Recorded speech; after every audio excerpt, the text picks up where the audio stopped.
Have you ever sat and thank God, of course, for everything, but have you ever actually sat and talked to God and asked Him, or told Him per se, to keep you where you're at? So, and what I mean by that, I'm basically saying, have you ever sat, you were in a season where it was different battles, God is refining. I'm gonna say the refining season, the rebranding, the rebuilding, the breaking off, the shedding, the pruning. I was talking to God, and I told Him, I said, Lord, I ask that, I thank you for where I'm at, thank you for all that you have done. But I was talking to Him, and I was like, keep me where you have me at right now. And I don't ever remember praying and telling God that. I don't remember that. I don't recall ever talking to God and saying, keep me where you have me at. And if it was, it probably was a high moment. Now where I'm at now is I'm humble. I'm gonna say that, and I pray I always remain humble when it's pertaining to God. But I talked to God, and I said, Lord, keep me there. And the reason why I'm asking God to keep me here is because I'm learning so much about myself.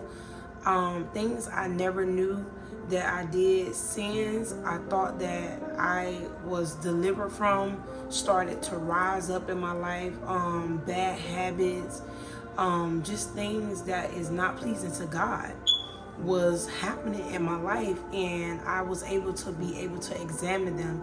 I was able to be able to point them out, and then I was able to pray against them and walk out of them. Even currently, I'm still walking out of certain things in my life. So I'm like, Lord, keep me here, because now when I see that God is teaching me things, or even God using other people to teach me things, when I see that He teaching me things, I get excited. I become more grateful. I feel blessed, because I know that me being in a place of being pruned, being revived, being elevated, just learning so many different things, is helping me to move how God wants me to move. It's helping me to die to self. The minute you begin to die to yourself is the moment, the time where God can be able to come in. You want to always allow God to come in. So this is my time where I'm just like, God, keep me here. I'm like, Lord, keep me here.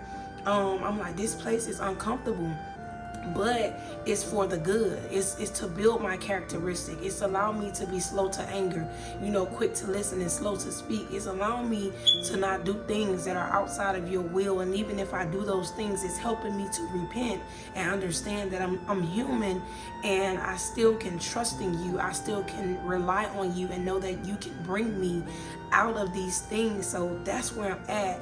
And it's so different for me now. It's so different for me now that it's helping me to be able to see.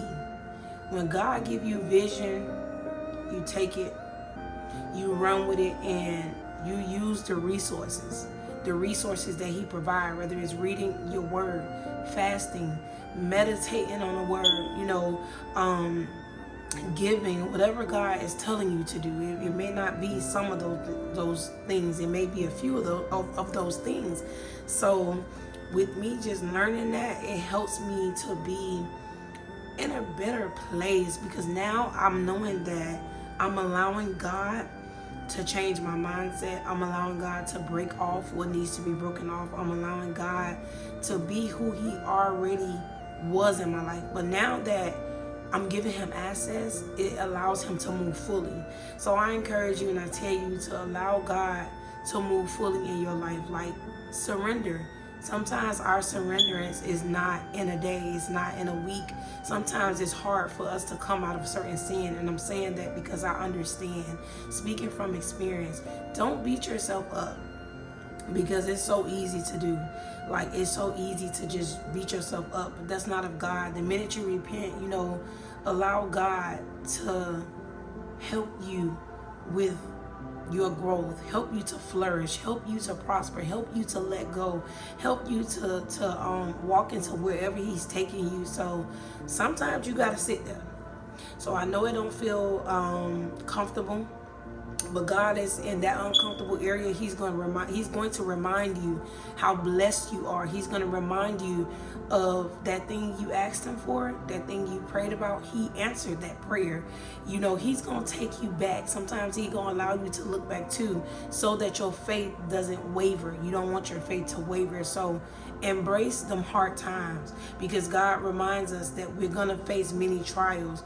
We're going to go through things. You cannot duck no problem. You cannot run from whatever, challenge or adversity that is already predestined. It's written in the Bible. It's already predestined, so you can't run from it. So what do you do when you know that you can't run from a situation? You allow God to be who he said he is. You allow God to help you. You allow God to build you, shape you, mold you, lead you, guide you, so that you can walk fully in the purpose of God. Not gonna happen overnight. It's not going to be easy. It's going to be lonely. It's going to be frustrating. A lot of things is going to happen, but it's not going to kill you. It's not going to kill you. No weapon formed against you shall prosper. You're going to be able to stand in the pain. I guarantee that, when you're leaning on God. Now, if you're doing it on your own strength, you're not going to be able to survive. You're not, one day going to feel like 50 days to you. 1 week going to feel like 100 years to you, when you're doing it outside of the will of God versus you doing it with God. Because with God, he teaches. With God, he disciplines. With God, he shows love, compassionate. He's sovereign. He's gentle. Like, listen, embrace the uncomfortable, because God is bringing out the beast in you. He's bringing out who he already told you that you was. You are a queen. You are a king. But you got to sit there. God said, be still. Yes, God. He said, be still and know that I am God. So do not move ahead of him. Do not move ahead of him. Always stay behind him. Always kneel down before him. Always surrender. Always tell him how you feel, what you're dealing with. Go to him. The minute you go to him, all demons gonna flee. You're gonna be able to fight harder, and it's gonna be off the strength of God, because you ran to him. Submit yourself to God. Resist the devil, and he will flee. Stay right there. Stay right where you at. Let God do what he said he gonna do. Because if you trying to be in the way, it ain't gonna work out. Sit where you at. And remember, it's not going to be long. You're not going to be there for long. Weeping may endure for a night, but joy comes in the morning. Your joy can be a financial breakthrough. Your joy can be healing. Your joy can be your car paid off. Your joy can be a house. Your joy can be getting closer to God. Your joy can be your kids being healed. It's so many things that God is trying to do for his people, but we got to let him be the king. We got to let him be Elohim. We got to let him be Jehovah Jireh. We got to let him be Abba, the Most High, the King of Kings, the Lord of Lords, Alpha, Omega, our everything. Sit there and let him do what he's doing. Embrace the struggle and allow him to do what he promised. Amen.